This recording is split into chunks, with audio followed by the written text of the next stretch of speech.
الحمد لله رب العالمين إله الأولين والآخرين، والصلاة والسلام على أشرف الأنبياء والمرسلين نبينا محمد وعلى آله وأصحابه وذرياته وعلى أهل بيته أجمعين.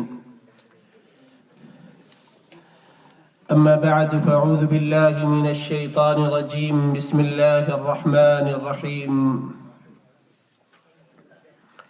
يومئذ يتبعون الداعي لا عوج له وخشعت الأصوات للرحمن فلا تسمع إلا همسا. وقال تعالى: يوم يخرجون من الأجداث سراعا كأنهم إلى نصب يوفضون. وقال النبي صلى الله عليه وسلم: من أخذ شبرا من الأرض ظلما يطوقه الله يوم القيامة 7 عراضين، أو كما قال صلى الله عليه وسلم.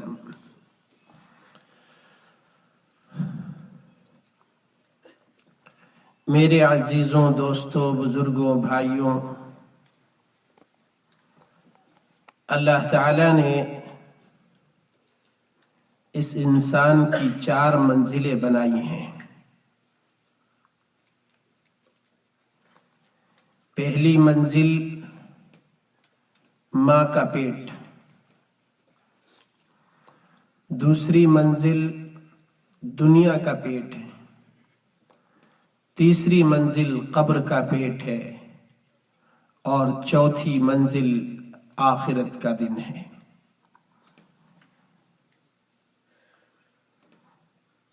اس سے پہلے انسان کے اوپر ایک زمانہ ایسا گزرتا ہے جب وہ قابل ذکر چیز بھی نہیں ہوتا۔ هل أتى على الإنسان حين من الدهر لم يكن شيئا مذكورا۔ یہ انسان دنیا کے مختلف ذرات کے اندر اور مختلف چیزوں کے اندر ہوتا ہے، پھر اس کو اللہ رب العزت جمع فرماتے ہیں، اس کے باپ کی غذا بناتے ہیں، اور پھر اس سے یہ انسان منی کا قطرہ بنتا ہے، اور پھر اس منی کے قطرے سے اس انسان کے وجود کو اللہ اپنے فضل سے، اپنے کرم سے، اپنی عنایت سے، اپنی رحمت سے ماں کے پیٹ میں بخشتے ہیں۔ دنیا کی ہر چیز اجالے کے اندر بنتی ہے اور روشنی کے اندر بنائی جاتی ہے۔ اس کے لیے مختلف انتظامات ہوتے ہیں۔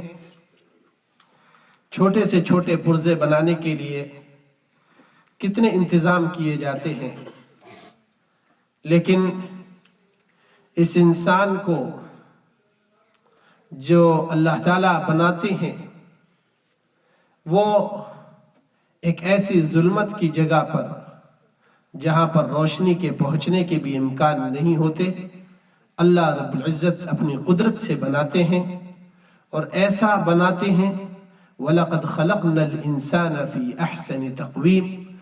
تحقیقی بات یہ فرماتے ہیں کہ ہم نے انسان کو بہترین سانچے کے اندر بنایا ہے۔ یہ اللہ اپنی قدرت سے کرتے ہیں۔ دنیا کے سارے انسان مل کر اگر ایک مچھر کا پر بھی بنانا چاہیں تو بنا نہیں سکتے۔ اللہ اپنی قدرت سے اس انسان کو وجود بخشتے ہیں۔ اسی لیے علماء نے لکھا ہے کہ ماں کا جو پیٹ ہے وہ انسان کے بدن کے بننے کی جگہ ہے۔ اس کے لیے جیسا اللہ تعالیٰ نے ماں کے پیٹ میں انسان کو بنا دیا، پھر اس میں کوئی تبدیلی انسان نہیں لا سکتا۔ کالا بنایا، گورا بنایا، ایک آنکھ والا بنایا، ایک کان والا بنایا، ساری دنیا کے انسان مل کر اس کو پھر آنکھ دینا چاہے تو آنکھ نہیں دے سکتے۔ کیوں بھائی دے سکتے ہیں؟ اگر اللہ تعالیٰ نے اس کی ماں کے پیٹ میں ہی رہتے ہوئے اس کو ایک پیر سے محروم کر دیا تو سارے دنیا کے ڈاکٹر مل کر اس کو دوسرا پیر نہیں دے سکتے۔ اس لیے ہمارے اوپر جو دور گزرا جس میں اللہ رب العزت نے ہمیں بنایا ماں کے پیٹ کے اندر، اللہ تعالیٰ کا فضل ہے، اس کا کرم ہے، اس کا احسان ہے کہ اس نے ہمیں صحیح سالم بنایا۔ اللہ چاہتے تو ہمیں اندھا بھی بنا سکتے تھے، اللہ چاہتے تو ہمیں لنگڑا بھی بنا سکتے تھے، اللہ چاہتے تو ہمیں لولا بھی بنا سکتے تھے، ہاتھ سے محروم کر سکتے تھے، بصارت سے محروم کر سکتے تھے، کانوں سے محروم کر سکتے تھے، لیکن اللہ تعالیٰ نے اپنے فضل سے، اپنے کرم سے، تمام کے تمام نعمتوں سے زیادہ بڑی نعمت یعنی صحت کی اور تندرستی کی اور بدن کی سلامتی کی ہمیں اور آپ کو عطا فرمائی ہے۔ اس پر ہم اللہ کا جتنا بھی شکر ادا کریں وہ کم ہے۔ انسان کروڑ روپے خرچ کر کے اور ملین اور بلینز خرچ کر کے جس کے 2 پیر نہ ہو اس کو پیر دینا چاہے تو پیر نہیں لگا سکتا۔ اگر لگا بھی دیے اس دور میں جو مصنوعی پیر ہوتے ہیں تو میرے بھائی کیا وہ ان حقیقی پیروں کا جو اللہ نے ہمیں اور آپ کو عطا فرمائے ہیں اس کا مقابلہ کر سکتے ہیں؟ کسی بھی نوعیت کے اعتبار سے، کسی بھی حیثیت کے اعتبار سے کیا وہ اس کا مقابلہ کر سکتے ہیں؟ کون سے ڈاکٹر ہمیں وہ پیر عطا کر سکتے ہیں جیسے پیر طبعی طور پر ہمارے اللہ نے ہمیں عطا فرمائے؟ اسی لیے یہ جو ماں کے پیٹ میں انسان کے بدن کے بننے کی جگہ اللہ نے رکھی ہے، اس کے بعد میں انسان وہاں سے منتقل ہوتا ہے اور یہ بچہ پیدا ہوتا ہے، اس کو کوئی علم، کوئی ہنر، کچھ بھی نہیں آتا، کچھ بھی نہیں آتا۔ مفتی شفیع عثمانی صاحب رحمۃ اللہ علیہ نے لکھا ہے کہ اس کو صرف ایک چیز آتی ہے اس وقت، وہ کیا ہے؟ رونا آتا ہے۔ اور اللہ تعالیٰ نے اس کی ماں کے اندر وہ حس پیدا فرما دی کہ جس وقت یہ روتا ہے ماں سمجھ جاتی ہے کہ میرے بیٹے کو اس وقت کس چیز کی ضرورت ہے۔ میرا بیٹا بھوکا ہے، میرا بیٹا پیاسا ہے، میرے بیٹے کے پیٹ میں درد ہو رہا ہے، اس صرف ایک چیز جانتا ہے، اپنی ساری باتیں وہ بچہ رو کر اپنی ماں سے مانگ لیتا ہے۔ اور اللہ تعالیٰ نے ایک عجیب نظام یہ بنایا کہ اس بچے کی تمام ضرورتوں کو یہ ماں اس کے صرف رونے کے اوپر سمجھ جاتی ہے۔ یہ اس کے بعد میں پھر یہ انسان بڑھتا ہے، بڑا ہوتا ہے، دھیرے دھیرے ترقی کرنا شروع کرتا ہے اور پھر یہ پڑھتا ہے، دوسرے علوم اور ہنر کو سیکھتا ہے، یہاں تک کہ پھر وہ جس کے اوپر جوانی کا زمانہ آتا ہے۔ اور جوانی کے زمانے میں یہ نوجوان یہ سمجھتا ہے کہ اب مجھ سے زیادہ سمجھدار تو کوئی ہے ہی نہیں، مجھ سے زیادہ فہم والا کوئی نہیں۔ وہ باپ اور وہ ماں جو بوڑھے ہو چکے وہ ان کی بھی کوئی قدر نہیں کرتا، ان کی عزت اور ان کا وقار اور ان کی عظمت کو نہیں پہچانتا، تو پھر یہ نوجوان نوجوانی کے جنون میں ہوتا ہے۔ اس لیے فرمایا کہ الشباب شعبۃ من الجنون، یہ نوجوانی جو ہے ایسی نوجوانی یہ جنون اور پاگل پن کا ایک حصہ ہوتی ہے۔ پھر اس مرحلے کو پار کرتا ہے اور مرحلے کو پار کر کے یہ انسان طفولت سے نوجوانی کی طرف اور نوجوانی سے اب بڑھاپے کی طرف اس کی عمر ڈھلنے لگتی ہے۔ پھر جب بڑھاپا آ جاتا ہے تو پھر اس کی عقل اور اس کی قوہ کے اندر، طاقت کے اندر، بدن کے جسم کی طاقت یہ مزمحل ہونے لگتی ہے، ڈھلنے لگتی ہے۔ اس لیے کہ اللہ کا قانون یہ ہے کہ ہر چیز اپنی ایک مقام کو پہنچ کر پھر اس کا نزول ہونا ضروری ہے، اس میں گراوٹ ہونا ضروری ہے۔ یہ نہیں ہو سکتا کہ وہ چیز ہمیشہ ہی بڑھتی چلی جائے اور اس میں پھر گراوٹ نہ ہو۔ اسی لیے لکھا ہے الشیب برید الموت، بڑھاپا یہ کیا ہے؟ یہ موت کی ڈاک ہے۔ ڈاک سمجھتے ہیں؟ ایک خط جو آتا ہے ڈاک کے ذریعے سے آتا نا، چٹھی آتی ہے ڈاک کے ذریعے سے آتی ہے، رسالہ آتا ہے برید کے ذریعے سے آتا ہے، موت آتی ہے یہ وہی بڑھاپے کے ذریعے سے آتی ہے۔ کہ اب اس کے اندر ضروری نہیں ہے، لیکن اس کو ایک بات فرمائے گی، کیونکہ نوجوان بھی مرتا ہے، بچہ بھی مرتا ہے، لیکن عام طور پر یہ بات ہے کہ بڑھاپا جو ہے یہ موت کی برید ہے۔ اب ہمیں اور آپ کو سوچنے کی بات یہ ہے کہ جو دنیا کے پیٹ میں اللہ نے انسان کو بھیجا ہے، ماں کا پیٹ انسان کے بدن کے بننے کی جگہ ہے اور دنیا کا پیٹ انسان کے عمل کے بننے کی جگہ ہے۔ یہ انسان اس دنیا کے اندر اعمال بنانے کے لیے آیا ہے۔ یہ چاہے تو اس دنیا کی زندگی سے اپنی جنت بنا لے اور چاہے تو اس دنیا کی زندگی سے جہنم بنا لے۔ اور اگر اس انسان نے جیسے ماں کے پیٹ میں جیسا بن گیا تو دنیا میں آنے کے بعد اس میں تبدیلی نہیں ہو سکتی، ایسے ہی دنیا کے پیٹ میں رہ کر اس نے جیسے اعمال کر لیے ہیں، پھر اس کے بعد میں قبر کے پیٹ میں جانے کے بعد یہ کوئی تبدیلی کرنا چاہے تو کوئی تبدیلی نہیں کر سکتا۔ کہ بھئی ہو سکتی ہے جنت بنا لی تو قبر جنت کا ٹھکانہ بن جائے گی، جہنم والے اعمال کر لیے تو یہ قبر جہنم کا ٹھکانہ بن جاتی ہے۔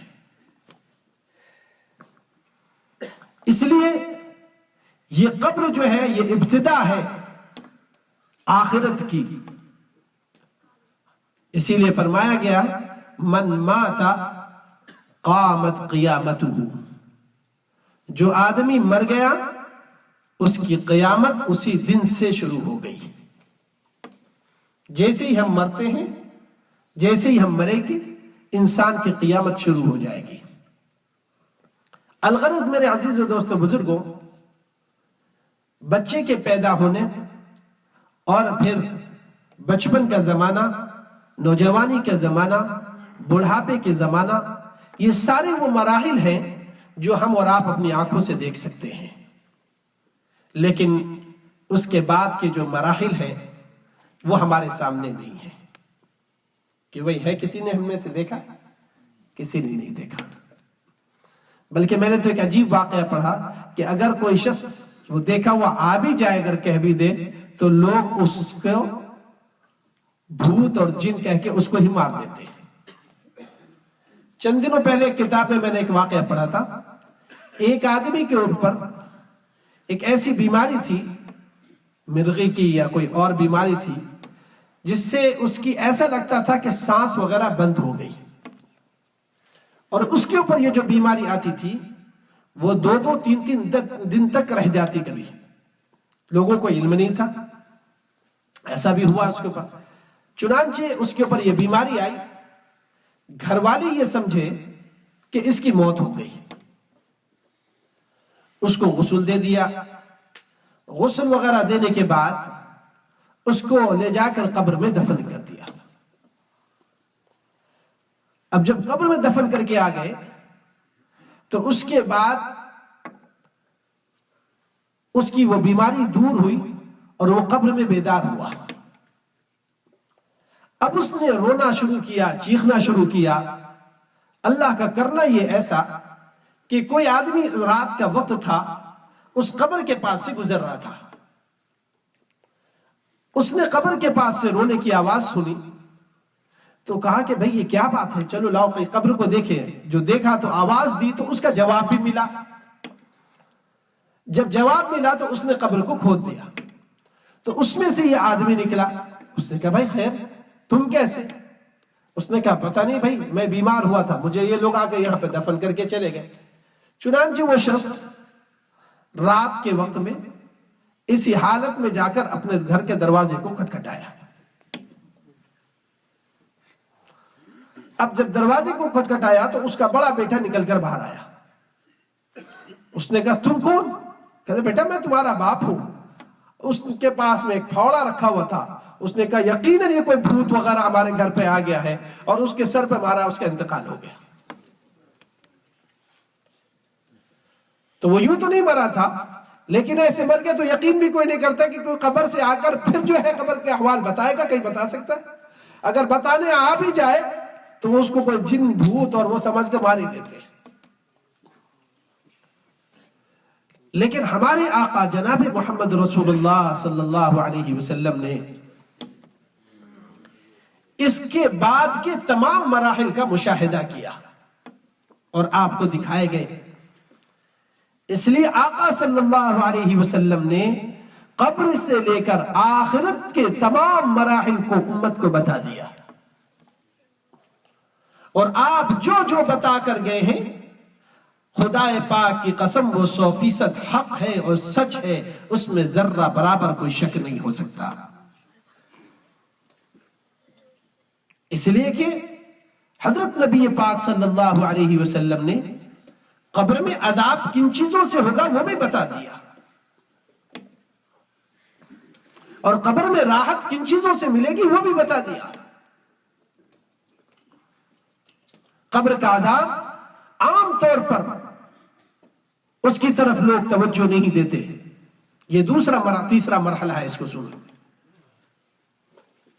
قبر کا عذاب جو ہے میرے عزیز و دوستو بزرگوں، اتنا شدید ہے کہ قبر کے عذاب سے پناہ خود نبی پاک صلی اللہ علیہ وسلم نے مانگی۔ اللہم انی اعوذ بک من عذاب القبر ومن فتنة المحیا والممات ومن فتنة المسیح الدجال۔ اللہ میں آپ سے پناہ مانگتا ہوں قبر کے عذاب سے، اتنا سخت عذاب ہے یہ قبر۔ حضرت عثمان بن عفان رضی اللہ تعالیٰ عنہ، جن کو ایک مرتبہ نہیں بار بار جناب محمد رسول اللہ صلی اللہ علیہ وسلم نے جنت کی خوشخبری دی تھی، اس کے باوجود بھی وہ جب کسی قبر کے پاس سے گزرتے تو اتنا روتے تھے کہ آپ کی داڑھی مبارک تر ہو جاتی تھی۔ آج تو حال یہ ہو گیا ہے کہ ہم قبرستان جاتے ہیں اور صاحب یہ بھول جاتے ہیں کہ ایک دن ہمیں بھی یہاں پر آنا ہے۔ اللہ کے نبی صلی اللہ علیہ وسلم نے فرمایا انی نہیتکم عن زیارت القبور فزوروها فإنها تذکرکم بالآخرہ۔ اے لوگوں، میں نے تم کو قبروں کی زیارت سے منع کیا تھا۔ پہلے اسلام کے شروع میں قبروں کی زیارت سے منع کیا گیا تھا، لیکن بعد میں اللہ کے نبی صلی اللہ علیہ وسلم کو خود اجازت ملی کہ اپنے والدہ کی قبر کی زیارت کریں۔ پہلے دعا مانگی تھی والدہ کے لیے، وہ بات قبول نہیں ہوئی، تو اتنی اجازت ملی کہ اپنی والدہ کی قبر کی زیارت کریں۔ مکہ مدینے کے منورہ کے درمیان میں ابوا ایک جگہ ہے جہاں پر ہمارے آقا جناب محمد رسول اللہ صلی اللہ علیہ وسلم کی والدہ مدفون ہے۔ اس کا بھی ایک عجیب واقعہ ہے، سیرت کی کتابوں کے اندر ملتا ہے کہ اس وقت پر جب نبی پاک صلی اللہ علیہ وسلم کی عمر مبارک صرف 6 سال کی تھی، 6 سال کا بچہ پیدا ہی ہوئے تھے، یتیم کہ ابا کا سایہ پہلے ہی سے اٹھ چکا تھا، ابھی 6 سال کے تھے۔ مدینہ منورہ سے بی بی آمنہ واپس تشریف لا رہی ہیں کہ راستے میں بیمار ہوتی ہیں اور مقام ابوا پر جا کر ان کا انتقال ہوتا ہے۔ وہاں کوئی ایسی نہ بستی ہے نہ آبادی تھی، اور وہاں پر آقا صلی اللہ علیہ وسلم کی ماں اور یہ صرف 6 سال کا بچہ کیسے کیسے امتحانات سے گزارا گیا، اور ماں کا انتقال ہو گیا ہے۔ اللہ کے نبی صلی اللہ علیہ وسلم کے اوپر اس وقت جو بیت رہی ہوگی وہ تو وہی جانے، اور ان کا اللہ بہتر جانتا ہے۔ اس وقت پر اللہ کے نبی صلی اللہ علیہ وسلم تڑپ تڑپ کر رو رہے تھے، حتیٰ کہ ایمن جو ساتھ میں تھی جب دفن بھی کر چکی ہیں تو پھر ایک مرتبہ اللہ کے نبی واپس آ کر اپنی اماں کے قبر سے لپٹ گئے اور کہنے لگے، اماں میں اکیلے واپس نہیں جاؤں گا۔ اس کو کیا خبر کہ یہ جو ماں جو گزر چکی ہے وہ واپس آنے والی نہیں ہے۔ وہ تو چھوٹا معصوم بچے تھے ہمارے آقا صلی اللہ علیہ وسلم۔ اس وقت پر ایمن نے زبردستی کر کے کھینچا اور کہا چلے، اور اس وقت پر جو حال بنا تھا تو اس کو یاد ہے، جب بھی آتی تھی اللہ کے نبی صلی اللہ علیہ وسلم کے اوپر اس حال کو یاد کرتے تھے اور فرمایا کرتے تھے، اے کاش کہ میری ماں زندہ ہوتی، اے کاش کہ میری ماں زندہ ہوتی۔ اور وہ مجھے پکارتی اور میں نماز میں ہوتا اور میں کہتا، لبیک یا امی، میری ماں میں حاضر ہوں۔ تو اللہ کے نبی صلی اللہ علیہ وسلم نے اللہ تعالیٰ سے دعا فرمائی تھی کہ اللہ مجھے اپنی ماں کے لیے مغفرت کی دعا کرنے کے لیے اس کی اجازت نہیں ملی، تو پھر اجازت اس بات کی ہو گئی کہ اپنی ماں کی قبر کی زیارت کر لیں۔ قبر کی زیارت کے لیے تشریف لے گئے تھے۔ اس وقت پر اللہ کے نبی صلی اللہ علیہ وسلم نے یہ بات فرمائی تھی کہ میں نے تم کو قبر کی زیارت سے منع کیا تھا، لیکن قبروں کی زیارت کیا کرو، یہ تم کو آخرت کی یاد دلاتی ہے۔ آج کے دور میں ہم کتنی مرتبہ قبرستان جاتے ہیں، لیکن افسوس کی بات ساتھ کہنا پڑ رہا ہے میرے بھائیوں کہ قبرستان پر جا کر لوگ دنیا کی باتیں شروع کرتے ہیں۔ قبرستان پر جا کر لوگ دوسروں کی غیبت کرنا شروع کر دیتے ہیں، کسی دوسرے کی برائی شروع کر دیتے ہیں۔ قبرستان پر جا کر اپنی بلڈنگوں کے اور کن کن چیزوں کے سودے شروع کر دیتے ہیں۔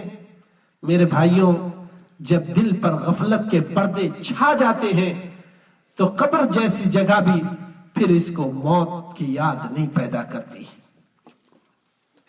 ہارون رشید کا وہ 16 سال کا بچہ جو قبرستان اکثر جاتا تھا اور وہاں پر جا کر اپنی موت کی یاد کو تازہ کرتا تھا۔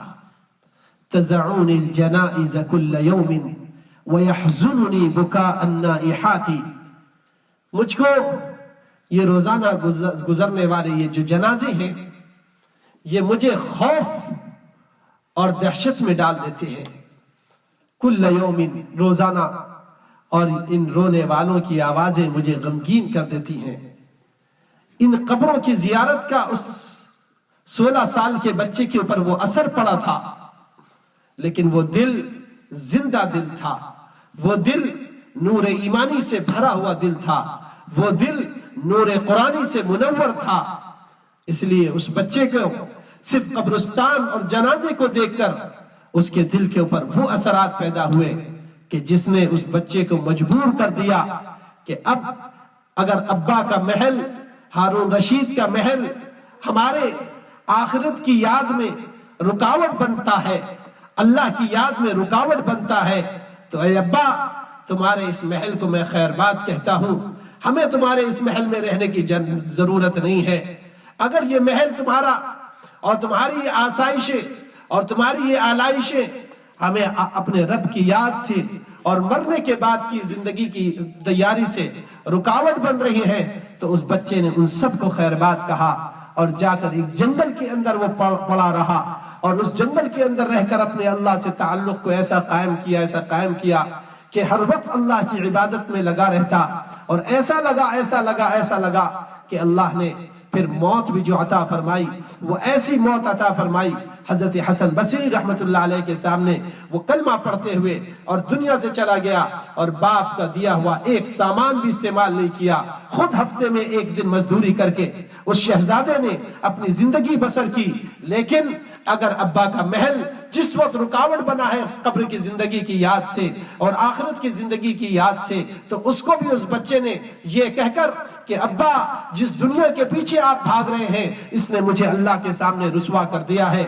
اس لیے صرف اس بات کو اوپر اس بچے کی زندگی کے اندر وہ تبدیلی آئی کہ وہی قبر کی زیارتیں اور وہی موت کی یادوں نے اس کی پوری زندگی کی کایا پلٹی۔ میرے عزیزوں دوستوں بزرگوں، کیا بات ہے کہ آج ہمارے دل عبرت نہیں لیتے قبروں پر گزرنے سے، قبرستان پر جانے سے۔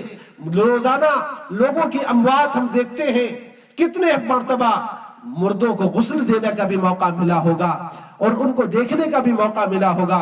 کبھی کیا میرے بھائیوں ہمارے دل میں یہ تاثیر پیدا ہوئی کہ ایک دن ہم خود سے غسل نہیں دے رہے ہوں گے، ایک دن ہمیں بھی غسل دیا جا رہا ہوگا۔ یہ چلتے ہوئے ہاتھ شل ہو جائیں گے، یہ دیکھتی ہوئی آنکھیں بصر سے اور دیکھنے سے محروم ہو جائیں گی۔ ایک دن وہ ہمارے اوپر بھی آنے والا ہے، ہم میں اور آپ میں سے کوئی بچ نہیں سکتا۔ کل نفس ذائقۃ الموت، تم میں سے جو بھی آیا ہے اس دنیا میں وہ جانے کے لیے آیا ہے، کوئی اس دنیا میں ہمیشہ ہمیش کے لیے رہنے کے لیے نہیں آیا ہے۔ ہر ایک کو موت کا مزہ چکھنا ہے۔ کل من علیہا فان ویبقى وجہ ربک ذو الجلال والاکرام، جو بھی آیا ہے ہر ایک کو فنا ہونا ہے، ہر ایک کو موت کی گھاٹ اترنا ہے۔ الموت لیس منہ الفوت، موت سے کوئی بھی بچ کر نہیں جا سکتا ہے۔ کیا بات ہے میرے عزیزوں کہ ہمیں موت کی یاد نہیں آتی۔ جب موت کی یاد نہیں آئے گی، جب موت کی یاد نہیں آئے گی تو انسان دنیا کی لذتوں کی طرف، شہوانیت کی طرف، نفسانیت کی طرف، حیوانیت کی طرف بڑھتا چلا جائے گا اور اس کو احساس نہیں ہوگا۔ اسی لیے حضرت نبی پاک صلی اللہ علیہ وسلم نے ارشاد فرمایا تھا، اکثروا ذکر ہادم اللذات، لذتوں کو توڑنے والی چیز یعنی موت کو کثرت سے یاد کیا کرو۔ آج اگر کسی جگہ پر تقریب میں چلے جائیں اور وہاں موت کا تذکرہ کر دیں اور وہ کہتے ہیں کہ بھائی تمہیں اسی وقت موت کی بات کرنی تھی، ارے میرے عزیز بھائی، میرے عزیز دوستوں، موت کس وقت آئے گی؟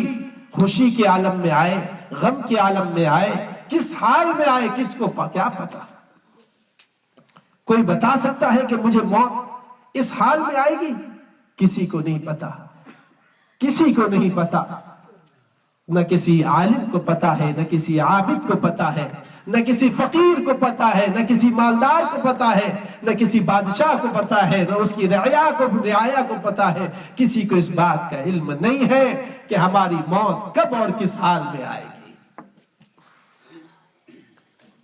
اس لیے میرے عزیزوں دوستوں بزرگوں، یہ موت کی جو بات ہے، اللہ کے نبی صلی اللہ علیہ وسلم نے اسی لیے فرمایا، الکیس من دان نفسہ وعمل لما بعد الموت والعاجز من اتبع نفسہ ہوا وتمنى على اللہ الامانی۔ عقل مند کون ہے؟ الکیس من دان نفسہ، اپنے آپ کو پہچانو، ہم کیا ہیں، ہم کیا تھے، ہم کیا کر رہے ہیں، ہمارا کیا ہونے والا ہے۔ اور وہ عقل مند ہے جس نے موت کے بعد کی زندگی کی تیاری کی، وعمل لما بعد الموت۔ اس لیے کہ دنیا، میں نے جیسے کہا، دنیا یہ کا پیٹ، یہ موت کے بعد کی زندگی کی تیاری کا اور اس کے عمل کرنے کا موقع ہے، اس کے بعد موقع نہیں ملے گا۔ والعاجز، بیوقوف شخص وہ ہے جو اپنی خواہش کے پیچھے چلتا رہا، اپنی خواہشات کا غلام بن کر رہا، اور والعاجز من اتبع نفسه ہوا، اور اللہ سے امیدیں لگائے رہا کہ اللہ بڑے غفور و رحیم ہے۔ وتمنى على اللہ الامانی۔ تو میرے عزیزوں دوستوں بزرگوں، یہ قبر کے مراحل بھی اللہ کے نبی صلی اللہ علیہ وسلم نے بتا دیے کہ اس قبر میں کیا ہونے والا ہے ہمارے ساتھ میں۔ اس کے اندر یہ قبر یا تو جنت کا باغ بننے والی ہے، یہ قبر یا جہنم کا گڑھا بننے والی ہے۔ اللہ ہماری اور آپ کی ہر ایک کی حفاظت فرما لے۔ اس پر ایمان، جیسے مشاہدہ ہم کسی چیز کا کر رہے ہیں اس سے زیادہ ایمان ہمارا اس پر ہو جانا چاہیے جو ہمارے اللہ کے نبی صلی اللہ علیہ وسلم بتا گئے ہیں۔ کیوں؟ ضروری نہیں ہے ہر مشاہدے والی چیز سچ ہو جائے۔ کتنی ہماری آنکھوں کی چیزیں مشاہدہ کرتی ہیں اور وہ حقیقت نہیں ہوا کرتی۔ آپ کہیں گے یہ کیسے؟ جی ہاں، کوئی جادوگر آتا ہے، کسی رسی کو آپ کے سامنے پیش کر دیتا ہے اور وہ سانپ دکھ رہی ہوتی ہے۔ ہوتا ہے کہ نہیں ہوتا ہے؟ کتنی مرتبہ ایسا دیکھا، کوئی جادوگر، کوئی شعبدہ باز آتا ہے اور آ کر کسی لڑکی کے بدن کو آدھا کر دیتا ہے، کسی آدمی کے بدن کو آدھا کر دیتا ہے، آدھا حصہ ادھر ہوتا ہے آدھا حصہ ادھر ہوتا ہے۔ کیا یہ ہماری آنکھ حقیقت دیکھ رہی ہے؟ حقیقت میں نظر آ رہا ہے ہمیں۔ ہماری آنکھیں اتنی کمزور ہیں کہ یہ اس تک نہیں پہنچ سکی کہ یہ واقعی میں اس کے دو بدن کے ٹکڑے ہوئے ہیں کہ نہیں ہوئے ہیں۔ میرے بھائیوں، دوستوں، بزرگوں، ہماری آنکھ کا مشاہدہ غلط ہو سکتا ہے، اسی لیے میں یہ بات کہہ رہا ہوں، لیکن ہمارے آقا صلی اللہ علیہ وسلم کی کہی ہوئی بات خدائے ذوالجلال کی قسم غلط نہیں ہو سکتی ہے۔ آنکھ کا مشاہدہ ہمارا غلط، کانوں کا سنا ہوا غلط، آنکھوں کا دیکھا ہوا غلط، لیکن ہمارے آقا نے جو بات فرما دی، رب کعبہ کی قسم، زمین اور آسمان کا نظام بدل سکتا ہے، آسمان پلٹ سکتا ہے، زمین بدل سکتی ہے، سمندروں کے دھارے پلٹ سکتے ہیں، لیکن آقا صلی اللہ علیہ وسلم کی کہی ہوئی بات ایک سیکنڈ کے لیے بھی غلط نہیں ہو سکتی۔ ان ہوا الا وحی یوحا، جو بات نبی نے کہہ دی وہ اپنی طرف سے نہیں کہی ہے، وہ یا تو وحی الہی ہے یا وہ بات ہے جس کا مشاہدہ ہمارے آقا صلی اللہ علیہ وسلم کو اللہ رب العزت نے کرا دیا ہے۔ نبی کی آنکھ تو وہ دیکھ سکتی ہے جس کو کوئی آنکھ نہیں دیکھ سکتی، جس کو کوئی آنکھ نہیں دے سکتی۔ اس لیے قبر کا معاملہ بڑا سخت ہے۔ اللہ کے نبی صلی اللہ علیہ وسلم بتا کر گئے، آپ تو ایک قبر کے پاس سے گزر رہے ہیں، دو قبریں ہیں، اس کے پاس سے گزرے اللہ کے نبی صلی اللہ علیہ وسلم، مر النبی صلی اللہ علیہ وسلم بقبرین فقال انہما لیعذبان، دو قبروں کے پاس سے گزرے، فرمایا ان دونوں کو عذاب ہو رہا ہے۔ دنیا کی کوئی آنکھ نہیں دیکھ سکتی، نہ محسوس کر سکتا ہے کوئی شخص۔ حالانکہ اللہ کے نبی صلی اللہ علیہ وسلم نے ایک مرتبہ فرمایا تھا کہ اگر مجھے اس بات کا اندیشہ نہ ہوتا کہ تم لوگ مردوں کو قبر میں دفن کرنا چھوڑ دو گے تو میں اس بات کی دعا کرتا کہ اللہ تم کو قبر کا عذاب دکھا دے۔ قبر کا عذاب حقیقی ہے۔ حضرت عبداللہ ابن عباس رضی اللہ تعالیٰ کے زمانے میں ایک آدمی کی قبر کھودی گئی، جہاں بھی قبر کھودی جاتی، جب بھی قبر کھودی جاتی، وہاں پر ایک اژدہا نکلتا۔ کئی قبر کھودی گئی، لوگ عبداللہ ابن عباس رضی اللہ تعالیٰ عنہ کے پاس پوچھنے کے لیے آگئے کہ حضرت حال یہ ہے کہ یہ قبر جہاں بھی کھود رہے ہیں اس آدمی کی، اس قبر کے اندر ایک اژدہا نکل رہا ہے، کیا بات ہے، کیا کیا جائے؟ سوچو میرے بھائی۔ فرمایا کہ اس شخص کو اسی قبر میں ڈال دو، اس لیے کہ یہ جہاں بھی اس کی قبر کھودی جائے گی یہ اژدہا اس کے ساتھ میں ساتھ رہے گا۔ کتنی مرتبہ ایسا ہوتا ہے، انسان اور جنات کے علاوہ قبر کا عذاب ساری مخلوق سنتی ہے۔ دیگر جتنی مخلوق ہیں یہ انسان اور جنات کے علاوہ اس کا عذاب سنتی ہے۔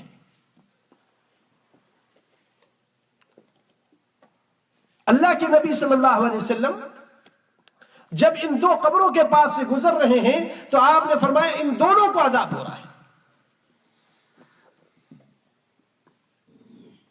اللہ تعالیٰ نے اپنے حبیب صلی اللہ علیہ وسلم کے ذریعے سے امت کو، ہمیں اور آپ کو اور آنے والی انسانیت کو بتا دیا کہ انسانوں دیکھو ان چیزوں سے بچ جانا. وما يعذبان بكبير، اور کوئی بہت بڑی وہ بات نہیں جس کو تم بڑا سمجھتے ہو، ایسی بات نہیں ہے جس کی وجہ سے عذاب ہو رہا ہو. اچھا پھر کیا بات ہے؟ اما احدهما فكان لا يستنزه بالبول، ان میں سے ایک تو وہ ہے جو پیشاب میں احتیاط نہیں کرتا تھا. میں کل رات ایک کتاب پڑھ رہا تھا، اس میں لکھا ہوا تھا کہ پیشاب سے احتیاط صرف اپنی ہی ذات تک کے محدود نہیں ہے. بعض علاقے ایسے ہوتے ہیں دیہات کے وغیرہ اور کچھ علاقے جہاں پر نجاست پڑی ہوتی ہے، آدمی تھوڑا اہتمام نہیں کرتا، گزر گئے بھائی، اور اب وہ بھینس کا، گائے کا، بکری کا، دیگر جانوروں کا پیشاب اس کے قطرات اس کے بدن پر آ گئے، اس نے پرواہ بھی نہیں کی، اب اس کو پاک کرنے کی بھی پرواہ نہیں کی. یہ بھی اس کے اندر شامل ہے فرمایا. لیکن ایک بات کہوں، چونکہ بعض ملاقاتوں کے اندر ہم لوگوں نے اس بات کا اندازہ لگایا، کتنے مسلمان ایسے ہیں جو پیشاب کر کے استنجا پاک نہیں کرتے. ہو سکتا ہے آپ لوگ کی طرف نہ ہو، میں نے مشاہدہ کیا کہ بھئی ہے کہ نہیں ہے. وہ بات کیسے پتا چلتی؟ جب ملاقاتوں میں جائے ان سے کہا ہاں بھائی حضرت تھوڑی بات کر کے آئیے، مسجد تشریف لے. نہیں صاحب میں تو ناپاک ہوں. کبھی سنا ہی نہیں مسلمان اور ناپاک. اچھا اسلام ہمارا دین، مبارک دین، جس نے ہر چیز کو اتنا آسان بنا دیا کہ اتنی آسانی کسی اور چیز کے اندر نہیں ہے. بھائی اگر پانی نہیں ہے تو کہ بھائی استنجا پاک ہو سکے گا اس کا کہ نہیں ہو سکتا ہے؟ ہو سکتا ہے کہ نہیں ہو سکتا ہے؟ کیا فرمایا؟ استجمار. ایک ہے استنجا، ایک ہے استجمار. شریعت نے اتنی آسانی دی. استنجا کہتے ہیں کس کو؟ جس میں طہارت حاصل کی جائے پانی کے ذریعے سے. استجمار کہتے ہیں جس میں طہارت حاصل کی جائے ڈھیلے کے ذریعے سے. تو اس ڈھیلے کے ذریعے سے آدمی پوری طہارت حاصل کر سکتا ہے. اس مٹی کے ذریعے سے اگر اس کو وہ طہارت حاصل ہو گیا، وہ طہارت حاصل کی اور اس کے بعد وضو کی ضرورت ہے، وضو کے لیے بھی پانی نہیں ہے، تو بھئی کیا تیمم کر لے. یہی مٹی اس کو اللہ نے پاک بنا دیا. ہمارے نبی صلی اللہ علیہ وسلم کے لیے خاص ہے. یہ اس امت کو ملی ہے نبی کے تحفے میں، طفیل میں،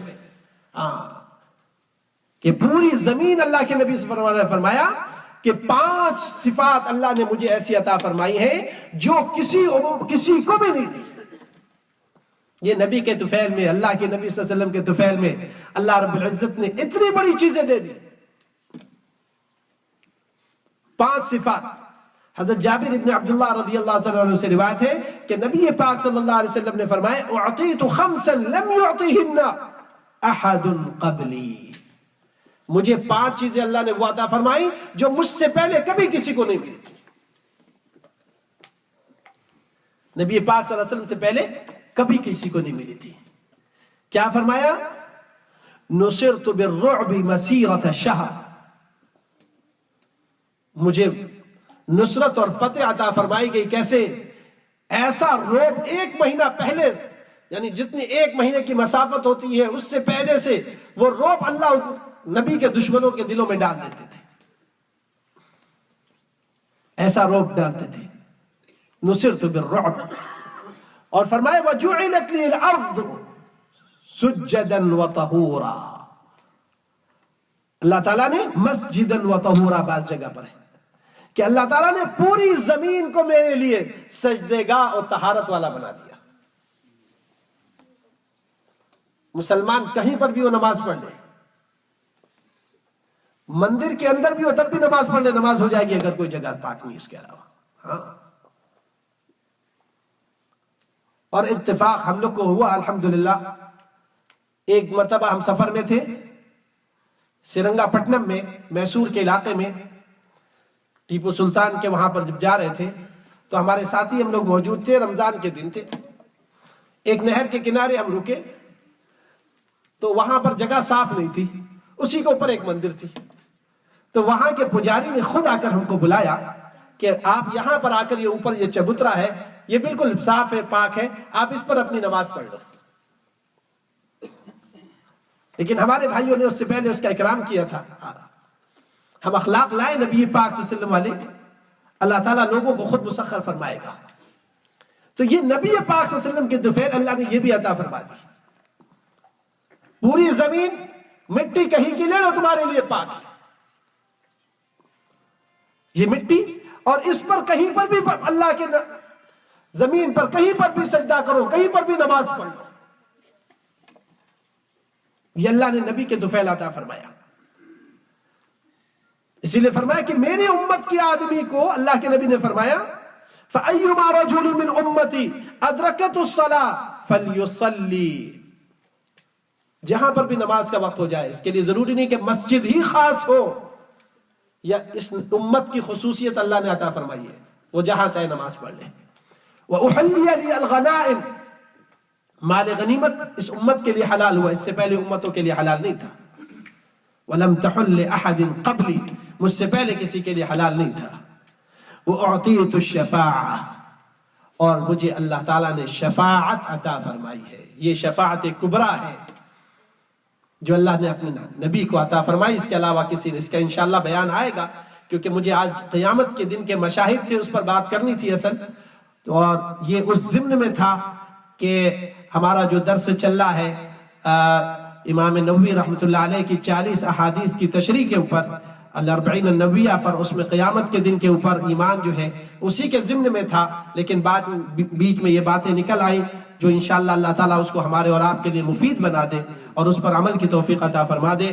اور فرمایا پانچویں چیز، وَالنَّبِيُّ وَكَانَ النَّبِيُّ يُبْعَثُ إِلَىٰ قَوْمِهِ خَاصَّةً وَبُعِثْتُ إِلَى النَّاسِ عَامَّةً، تمام کے تمام نبیوں کو جو اللہ نے اس سے پہلے بھیجا وہ ان کی قوم کے لیے بھیجا تھا خاص طور پر، لیکن اللہ نے میرے نبی کو تمام انسانیت کے لیے بھیجا ہے، اور انسانیت نہیں، آپ تو وَمَا أَرْسَلْنَاكَ إِلَّا رَحْمَةً لِلْعَالَمِينَ ہے۔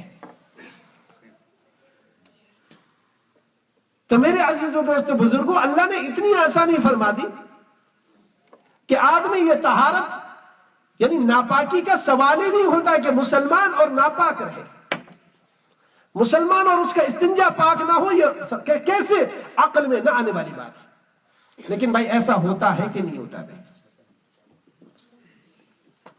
یہ قبر کا عذاب، یہ پیشاب کر کے پانی نہ لینا یا پیشاب کے قطرات جو ہے اس کے اوپر جو ہے وہ لگ رہے ہوں، اسی لیے فرمایا گیا، کوئی حدیث میں اس کی وضاحت کر دی گئی کہ کسی سخت پتھر کے اوپر پیشاب نہ کرنا کہ اس کی چھینٹیں تمہارے اوپر پڑ رہی ہوں، نرم جگہ پر استنجا کرو، تھوڑی اونچی جگہ پر بیٹھ کر استنجا کرو، یہ آداب میں بتایا گیا ہے تاکہ کہیں ایسا نہ ہو اس کی چھینٹیں تمہارے اوپر پڑ جائیں اور پھر اس حدیث کی اس وعید کا سبب بچ جائے، کانا لا یستنزہ من البول، پیشاب سے احتیاط نہیں کرتا تھا۔ تو میرے بھائیوں، کس حال میں کہیں پر بھی ہو، اس استنجے کے معاملے میں ہمیشہ احتیاط برتیں، کچھ نہیں ہے، کم سے کم فائن کے ذریعے سے آدمی طہارت حاصل کر سکتا ہے۔ علماء نے لکھا ہے کہ یہ فائن یہ اس مٹی اور ڈھیلے کے قائم مقام ہے۔ تو بھائی اب کوئی مشکل ہو سکتی ہے؟ کبھی یہ مسلمان کہہ سکتا ہے کہ صاحب میں پاک نہیں ہوں؟ اگر غسل واجب ہے تو افسوس کی بات ہے، یہ کیسے اپنے گھر سے باہر نکل رہا ہے، کیسے اس کے دل کو قرار آ رہا ہے کہ میں اس حالت کے اندر اپنے کام پر جا رہا ہوں یا اپنی مزدوری پر جا رہا ہوں یا اپنے کسی مشاغل کے لیے جا رہا ہوں، کیسے اس کے دل کو قرار آ رہا ہے؟ مسلمان اور وہ اس حال میں نکلے۔ اس لیے میرے بھائیوں دوستو بزرگوں، بہت اہم بات ہے۔ تو فرمایا یہ اس عذاب قبر میں، قبر کے عذاب میں مبتلا ہونے کا سبب یہ ہے کہ یہ پیشاب سے احتیاط نہیں برتا تھا۔ اور دوسرا ہے کیا ہے؟ وَأَمَّا الْآخَرُ فَكَانَ يَمْشِي بِالنَّمِيمَةِ، دوسرا کیا حال تھا کہ یہ لوگوں کی برائیاں کرتے پھرتا تھا، ادھر اس کے بارے میں جا کر ان سے بتانا، ان کے بارے میں ان سے بتانا۔ آج ہم میں سے ایک بہت بڑی تعداد ہم الا من رحم اللہ، جس پر اللہ کا خصوصی رحم ہو، ورنہ امت کا ایک بہت بڑا طبقہ اس کے اندر مبتلا ہے۔ صاحب مدیر کے پاس جا کر، کفیل کے پاس جا کر، فلاں کے پاس جا کر اس کی برائی، اس کی برائی، اس کے خلاف بات کرنا، یہ دل کی خرابی پر بھی دلالت کرتا ہے، حسد کے اوپر دلالت کرتا ہے، حقد اور نفرتوں کے اوپر دلالت کرتا ہے۔ اور اللہ کے وہاں وہی انسان کامیاب ہوگا جو قلب سلیم لے کر آئے، جو کیا؟ قلب سلیم لے کر آئے، ایسا دل لے کر آئے جو مسلمانوں کے حسد سے، حقد سے، عداوت سے، نفرتوں سے بالکل پاک اور صاف ہو۔ الا من اتى اللہ بقلب سلیم۔ اسی لیے علماء نے شیخ محمد ابن صالح العثیمین رحمۃ اللہ علیہ کی تفسیر میں کچھ ہفتے پہلے پڑھ رہا تھا، اس میں انہیں لکھا ان اللہ یحب التوابین ویحب المتطہرین۔ اللہ توبہ کرنے والوں کو پسند کرتے ہیں جو بار بار توبہ کرتے ہیں، اور اللہ طہارت اور پاکی کا اہتمام کرنے والوں کو پسند کرتے ہیں۔ انہوں نے لکھا کہ طہارت دو قسم کی ہے، ایک طہارت بدنیہ ہے، ایک طہارت قلبیہ ہے۔ ایک بدن کی پاکی ہے، ایک قلب کی پاکی ہے۔ قلب جب پاک ہو جائے گا، وہ قلوب جو پاک ہوتے چلے گئے، اللہ کے نبی صلی اللہ علیہ وسلم نے دنیا میں ان کو جنت کی خوشخبری سنا دی۔ اللہ کے نبی صلی اللہ علیہ وسلم مسجد نبوی میں تشریف فرمائے،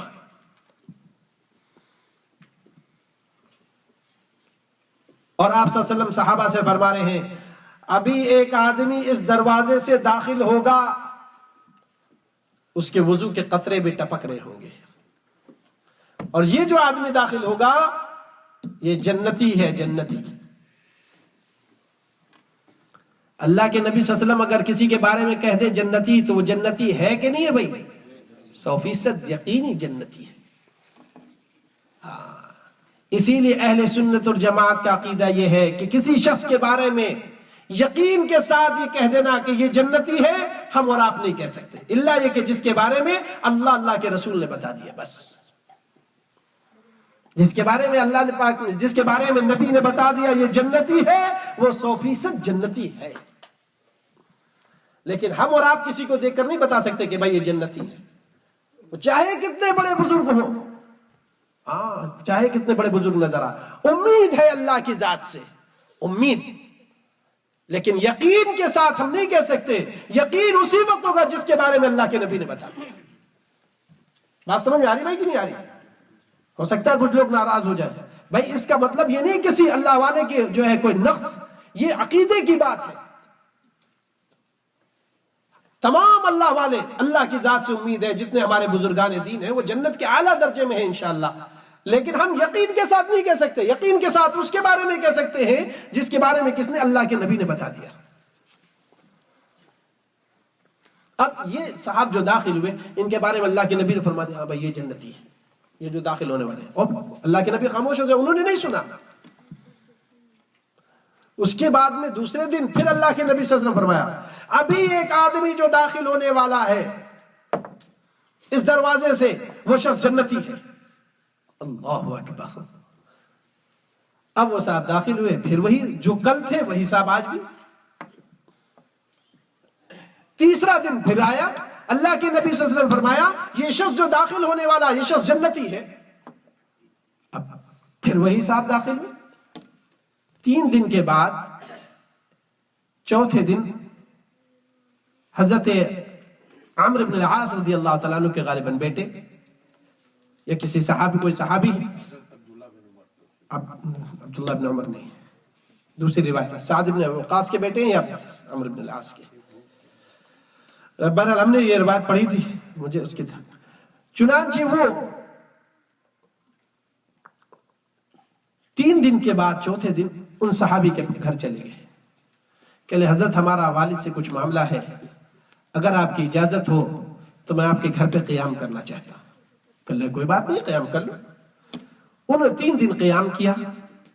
3 دن قیام کرنے کے بعد وہ چوتھے دن ان کے پاس آئے، کہنے لگے حضرت ایک بات پوچھنی ہے. کیا بات ہے بھی؟ کہا کہ میں بڑی تشویش میں ہوں کہ 3 دن تک اللہ کے نبی صلی اللہ علیہ وسلم آپ کے بارے میں جنت کی خوشخبری دیتے رہے. اچھا ہمارے کو جیسا کوئی ہوتا، اچھا میرے بارے میں کیا حال ہمارا خوشی سے ہوتا.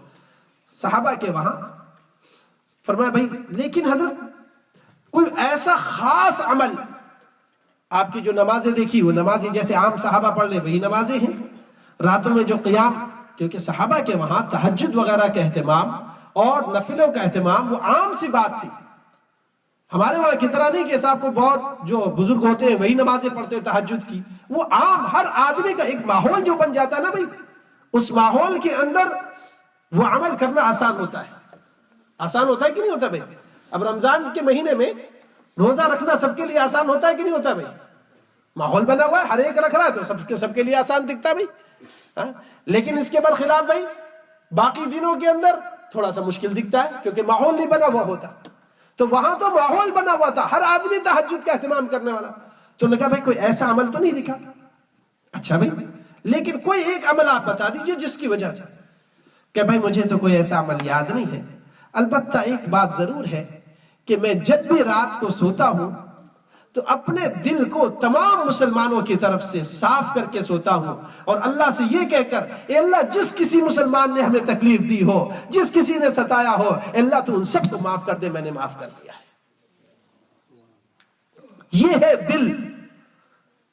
دل کی جو صفائی ہے، یہ دل کی صفائی کا اتنا بڑا اثر ہو رہا ہے. اس لیے میرے بھائیوں اللہ کرے اللہ ہمارے دلوں کو بھی پاک و صاف بنا دے تمام مسلمانوں کے تئیں. یہ نہیں کہ یہ ہمارے علاقے کا ہے تو اس کے ساتھ میں ہمارا دل ملے، یہ ہمارے برادری کا ہے تو اس سے ہمارا دل ملے. جس نے بھی کلمہ پڑھا ہے چاہے وہ کالا ہو چاہے گورا ہو، چاہے کسی زبان کا بولنے والا ہو چاہے کسی خطے کا رہنے والا ہو، اس کے لیے ہم اپنے دل کو صاف کر لیں. تو یہ جو چغل خوری اور دوسرے کی بات کرنا یہ اسی وقت ہوتا ہے جب دل کے اندر کھوٹ ہوتی ہے، دل کے اندر حق ہوتا ہے، دل کے اندر نفرتیں ہوتی ہیں. اللہ ان چیزوں سے اپنے فضل سے اپنے کرم سے ہمیں اور آپ کو نکال لے، ہم سب کو قلب سلیم نصیب فرما دے. تو یہ اللہ کے نبی صلی اللہ علیہ وسلم گزرے اور پھر اس کے بعد میں آپ نے فرمایا ان 2 وجہوں سے ان کو عذاب ہو رہا ہے. پہلے کو کس لیے بھائی ہو رہا تھا؟ پیشاب میں احتیاط نہ کرنے کی وجہ سے. دوسرے کو عذاب ہو رہا ہے کس وجہ سے؟ چغل خوری کرنے کی وجہ سے، دوسرے کی برائی جا جا کے کر رہے ہیں. اللہ تعالی ہمیں اور آپ کی اس سے حفاظت فرما دے. اس کے برخلاف یہ قبر نور والی بنتی ہے. فرمایا کہ جب عذاب کے فرشتے آتے ہیں، اب عذاب نکل رہا ہے قبر کے دائیں جانب سے، تو نماز آ کے کھڑی ہو جاتی ہے. جس نے نماز کی پابندی کی ہوتی ہے وہ نماز آ کے کھڑی ہو جاتی ہے. بائیں جانب سے صدقہ، زکوٰۃ، حج، دیگر اعمال، ہر طرف سے جہاں سے یہ عذاب نکلنے کی کوشش کرتا ہے یہ اعمال اس کو روک دیتے ہیں، یہ اعمال اس کو روک دیتے ہیں. اب دیکھو بھائی ہمارے پاس کون سے اعمال ہیں قبر کے عذاب کو روکنے والے؟ نمازیں ہمارے پاس کتنی ہیں، روزے ہمارے پاس کتنے ہیں، صدقات ہمارے پاس کتنے ہیں. اس لیے اللہ کے نبی صلی اللہ علیہ وسلم نے فرمایا اللہ کے عذاب سے بچو، چاہے ایک کھجور کو صدقہ کر کے، ایک کھجور صدقہ بھی کر دے رہا آدمی تو اس سے بھی انشاءاللہ اللہ کے عذاب سے وقایا ہے. لیکن ان سب کے لیے جو اصل بنیاد ہے وہ سب سے بڑی راس توحید کے بعد جو ہے وہ نماز ہے. نماز نہیں ہے، نماز کی مثال سر کی ہے بدن میں. اگر یہ سر ہی نہیں ہے تو بھائی پورا بدن کے ہونے کا کوئی فائدہ نہیں ہو سکتا.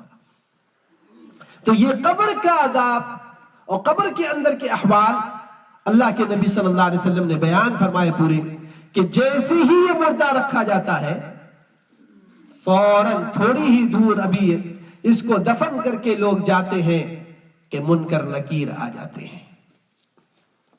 اب ان کی صفت کیا ہوتی ہے، کس حال میں وہ سوال کرتے ہیں، اور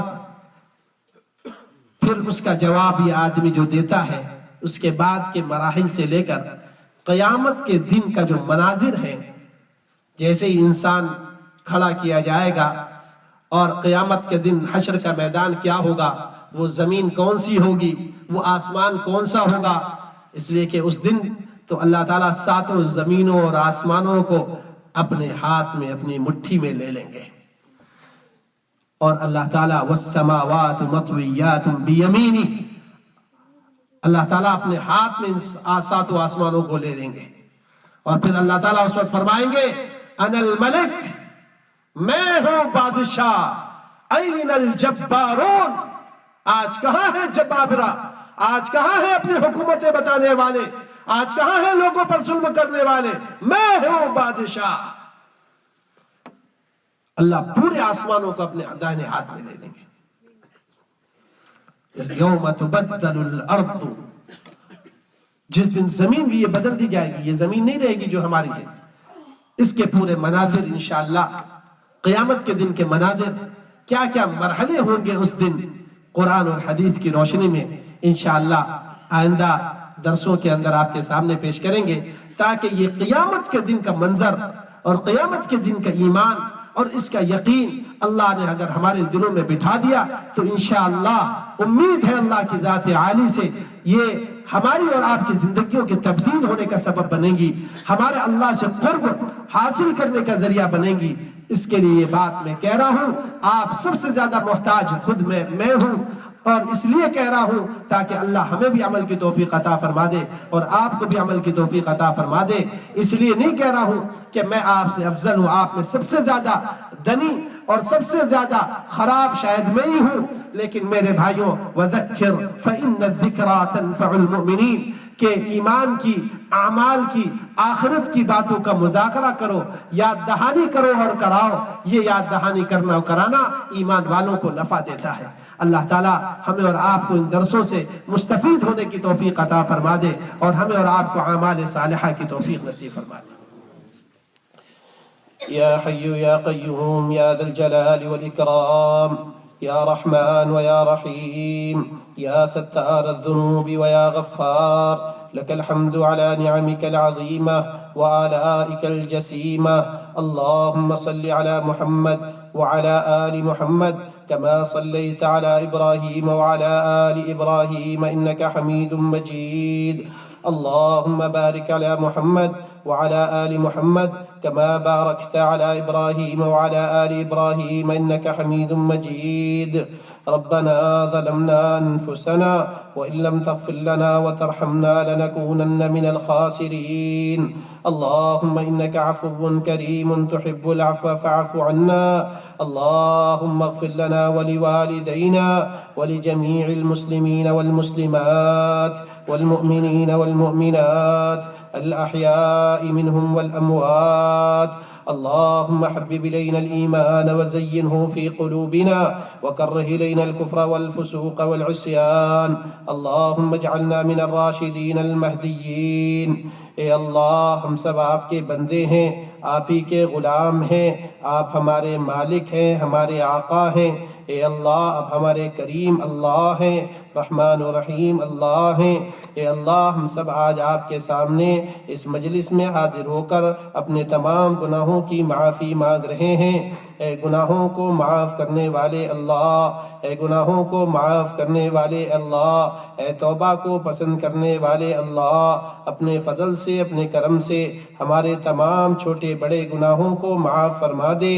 اے اللہ ہم اعتراف کرتے ہیں کہ ہماری زندگیاں آخرت سے غفلت میں گزر گئیں اور گزر رہی ہیں، اے اللہ اس زندگی کی کوئی فکر نہیں کی، اے اللہ ہم نے دنیا کی زندگی کی فکر کی ہے، دنیا کے مال کے جمع کرنے کی فکر کی ہے، دنیا کے اثاثے کو بنانے کی فکر کی ہے، اے اللہ مرنے کے بعد کی زندگی کی فکریں ہمارے دلوں سے نکلتی چلی گئیں، اے اللہ مرنے کے بعد کی زندگی کی فکریں ہمارے دلوں سے سے نکل گئیں۔ اے اللہ تیری ملاقات کا شوق ہمارے دلوں سے نکل گیا۔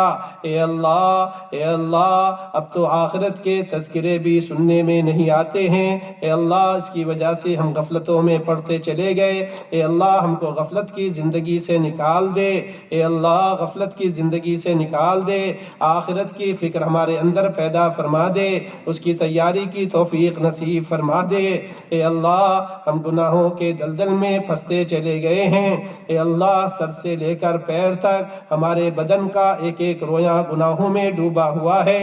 اے اللہ ہماری آنکھوں نے گناہ کیے ہیں، ہمارے ہاتھوں نے گناہ کیے ہیں، ہمارے پیروں نے گناہ کیے ہیں۔ اے اللہ ہمارے بدن کا ایک ایک حصہ گناہوں میں مبتلا ہے۔ اے اللہ ہم نے راتوں میں چھپ کر گناہ کیے ہیں، دن کے اجالے میں گناہ کیے ہیں، پردوں کے پیچھے چھپ چھپ کر گناہ کیے ہیں۔ ہم یہ سمجھتے رہے کہ ہمیں کوئی دیکھنے والا نہیں ہے۔ اے اللہ یہ زمین بھی کل کو قیامت کے دن ہمارے خلاف گواہی دینے والی ہے۔ اے اللہ ان فرشتوں نے بھی ہمارے ان گناہوں کو لکھ لیا ہے۔ اے اللہ اور یہ ہمارے بدن کے اعضاء و جوارے، یہ ہمارے ہاتھ، یہ ہمارے پیر، یہ ہماری آنکھیں، یہ ہمارے ران کل کو اے اللہ تیرے سامنے گواہی دے دیں گی۔ اے اللہ اس دن کی رسوائی سے ہماری حفاظت فرما لے۔ اے اللہ ہمارے ان گناہوں کو اپنے فضل سے، اپنے کرم سے، اپنی دریائے رحمت سے معاف فرما دے۔ اے اللہ معاف فرما دے۔ اے اللہ تجھی سے بھیک مانگ رہے ہیں۔ اے اللہ تیرے علاوہ کون ہے؟ اے اللہ تو ہی ہماری مراد ہے۔ اے اللہ تو ہی ہمارا آقا ہے۔ اے اللہ تو ہی ہمارا ماوا اور ملجا ہے۔ اے اللہ تیرے سامنے آج ہم فقیروں نے، ہم بھکاریوں نے اے اللہ اپنے ہاتھوں کو اٹھایا ہے۔ اے اللہ بڑی امید سے اٹھایا ہے۔ اے اللہ بڑی امید سے اٹھایا ہے۔ اے اللہ یہ ہاتھ اس لائق تو نہیں ہے کہ تیرے سامنے اٹھائے جا سکیں، یہ زبانیں اس لائق تو نہیں ہیں کہ تیرے سامنے یہ کچھ مانگ سکیں، لیکن اے اللہ ہم نے تیری شان رحمت پر اور شان رحمانی پر اے اللہ نگاہ کر کے اپنے ان ہاتھوں کو اٹھایا ہے۔ اے اللہ ان فقیروں کی جھولیوں کو بھر دے۔ اے اللہ ہم فقیروں کی جھولیوں کو بھر دے۔ اے اللہ ہم بیکاری خالی ہاتھ آئے ہیں۔ اے اللہ خالی ہاتھ آئے ہیں۔ اے اللہ تجھ سے رحمت اور تیری سے ہدایت کی اے اللہ بھیک مانگ رہے ہیں۔ اے اللہ ہمارے ان ہاتھوں کو خالی ہاتھ واپس نہ کیجیے۔ اے اللہ ہدایت سے بھر دیجیے۔ اے اللہ ہدایت سے بھر دیجیے۔ اے اللہ اپنی رحمت کا قطرہ نصیب فرما دیجیے۔ اے اللہ اپنے فضل سے، اپنے کرم سے ہم کو، ہمارے بچوں کو، ہمارے گھر والوں کو، ہمارے خاندان والوں کو اے اللہ ہر ایک کو اے اللہ گناہوں سے بچا لیجیے۔ اے اللہ گناہوں سے حفاظت فرما لیجیے۔ اے اللہ اب تک کے جتنی معصیتیں ہوئی ہیں ان سب کو معاف فرما کر اے اللہ صرف معافی نہ فرما بلکہ ہمارے ان گناہوں کو نیکیوں میں تبدیل فرما دے۔ اے اللہ آپ اللہ ہیں، آپ مالک الملک ہیں۔ اے اللہ آپ ہر چیز پر قدرت رکھتے ہیں۔ اے اللہ اگر آپ نے ہم فقیروں کو معاف کر دیا، ہم بھکاریوں کو معاف کر دیا، ہم ذلیلوں کو معاف کر دیا تو اے اللہ کوئی آپ سے پوچھ نہیں سکتا کہ آپ نے ان کو کیوں معاف کیا۔ میرے اللہ آپ تو اللہ ہیں، میرے اللہ آپ تو مالک ہیں، ہر چیز کے مالک آپ ہیں، ہر چیز پر قدرت آپ کی ہے۔ اے اللہ کوئی آپ سے نہیں پوچھے گا تو اے اللہ ہم فقیروں کا اے اللہ بیڑا پار ہو جائے گا، ہماری بگڑی بن جائے گی۔ لیکن میرے اللہ اگر آپ ہی نے معاف نہ کیا، آپ ہی نے معاف نہ کیا تو پھر کون معاف کروا سکتا ہے؟ پھر کون معاف کرے گا؟ اے اللہ اگر تو نے دھتکار کر بھگا دیا، اے اللہ تو نے دھتکار کر بھگا دیا تو اے اللہ پھر ہم کس کے در پر جائیں گے؟ کس سے بھیک مانگیں گے؟ کون ہمیں بھیک دے سکتا ہے؟ کون ہماری مراد پوری کر سکتا ہے؟ اے اللہ بڑی امید کے ساتھ آئے ہیں، بڑی امید کے ساتھ آئے ہیں۔ اے اللہ آج توبہ کر رہے ہیں، آج معافی مانگ رہے ہیں۔ اے اللہ ہماری آنکھوں کے استعمال کو صحیح فرما دے۔ اے اللہ ہماری آنکھوں کے استعمال کو صحیح فرما دے۔ ہماری آنکھوں نے حرام دیکھا ہے، ہماری آنکھوں نے حرام دیکھا ہے۔ اے اللہ ہمارے ان کانوں نے حرام سنا ہے۔ آج امت اے اللہ حرام دیکھنے کے گناہ میں مبتلا ہوتی چلی گئی۔ اے اللہ آج تو اے اللہ اس سے بچنے کے لیے بڑی مشکلات پیدا ہوتی چلی گئی ہیں، جگہ جگہ پر فتنے ہیں، جگہ جگہ پر اے اللہ سازشیں ہیں۔ اے اللہ ہم سب کی حفاظت فرما لے، ہم خود نہیں بچ سکتے ہیں، ہم خود نہیں بچ سکتے، ہم خود نہیں بچ سکتے۔ اے اللہ ہم بڑے کمزور ایمان والے ہیں، بڑے کمزور ایمان والے ہیں، تو ہی اپنے فضل سے ہماری حفاظت فرما۔ اے اللہ ایمان پر خاتمہ نصیب فرما، موت آئے تو اس حال میں آئے کہ میرے اللہ آپ ہم سے راضی ہوں، ہم سے خوش ہوں میرے اللہ۔ اے اللہ ہم کو ایمان پر کلمہ لا الہ الا اللہ پڑھتے ہوئے موت آئے، اے اللہ اس کی توفیق نصیب فرما دے، مرنے سے پہلے پہلے موت کی تیاری کی توفیق نصیب فرما، سچی اور پکی توبہ کی توفیق نصیب فرما۔ اے اللہ یہ مجمع جو ہر ہفتے حاضر ہوتا ہے، اے اللہ تیرے دین کی بات کو سننے کے لیے حاضر ہوتا ہے، اے اللہ ان کے آنے کو قبول فرما لے، ان کی نسلوں کو قبول فرما لے، ہم سب کے اندر دینداری پیدا فرما دے، اے اللہ اپنی رضا کی فکر کرنے والا بنا دے۔ اے اللہ ہم میں سے جن بھائیوں کے والدین حیات ہیں ان کا سایہ دیر پا فرما، ان کو صحت اور عافیت عطا فرما، اے اللہ ان کو صحت اور عافیت عطا فرما۔ اے اللہ جن بھائیوں کا انتقال، ان کے والدین کا انتقال ہو چکا ہے، اے اللہ ان کی بھرپور مغفرت فرما دے، اے اللہ ان کے حق میں، اے اللہ ان کے حق میں کی ادائیگی میں جو تقصیر ہوئی ہو، جو کمی ہوئی ہو، اس کے اپنے دریائے کرم سے معاف فرما دے۔ اے اللہ ان کی قبروں کو جنت کا باغ بنا دے، اے اللہ ان کی قبروں کو جنت کا باغ بنا دے۔ اے اللہ ہم میں سے جن بھائیوں کی بہنیں یا بیٹیاں بن بیاہی بیٹھی ہوئی ہیں، اے اللہ ان کے جوڑ کے خاوند عطا فرما، اے اللہ جوڑ کے بہترین خاوند عطا فرما۔ اے اللہ جو بھائی قرض دار ہیں ان کے قرضوں کی ادائیگی کی غیب سے شکل پیدا فرما دے۔ اے اللہ جو جس پریشانی میں مبتلا ہو، ہر ایک کے حال سے آپ واقف ہیں، ہر ایک کی پریشانیوں کو دور فرما۔ اے اللہ پورے عالم کے اندر مسلمان پریشان ہیں، جگہ جگہ پر ان کے اوپر اے اللہ ظلم کیا جا رہا ہے، سیریا کے اندر بھی، عراق کے اندر بھی، اور نہ جانے دنیا کے کن کن ملکوں کے اندر۔ اے اللہ تیری کلمہ پڑھنے والوں، اے تیرا نام لینے والوں پر اے اللہ ظالم ظلم کرتے چلے جا رہے ہیں، کبھی ان کو بھوکا مارا جا رہا ہے، اے اللہ کبھی بھوکا مارا جا رہا ہے، کبھی ان کو کپڑے اتار کر عذاب دیا جا رہا ہے، کبھی ان کی عورتوں کی عزتیں لوٹی جا رہی ہیں۔ اے اللہ ان ظالموں کے ظلم سے ہمارے ایمان والے بھائیوں کی حفاظت فرما لے۔ اے اللہ یہ مسکین ہے، اے اللہ یہ درد بند ہے، اے اللہ ان کے حال پر رحم فرما دے۔ اے اللہ پورے عالم کے اندر امن و امان کو قائم فرما۔ اے اللہ بلاد الحرمین کی بھی حفاظت فرما۔ اے اللہ دشمنان اسلام جو اس ملک کی طرف نگاہ اٹھا کر دیکھ رہے ہیں، اے اللہ ان کی نگاہوں کو پھوڑ دے، ان کے ان خدماتوں کو شل فرما دے۔ اے اللہ اپنے بلاد الحرمین کی، مکے اور مدینے کی، اور اے اللہ اس پورے ملک کی حفاظت فرما لے، اپنے فضل سے حفاظت فرما۔ اے اللہ اپنے فضل سے، اپنے کرم سے یہاں کی حدود کی بھی حفاظت فرما۔ اے اللہ یہاں کے علاقے کی بھی حفاظت فرما۔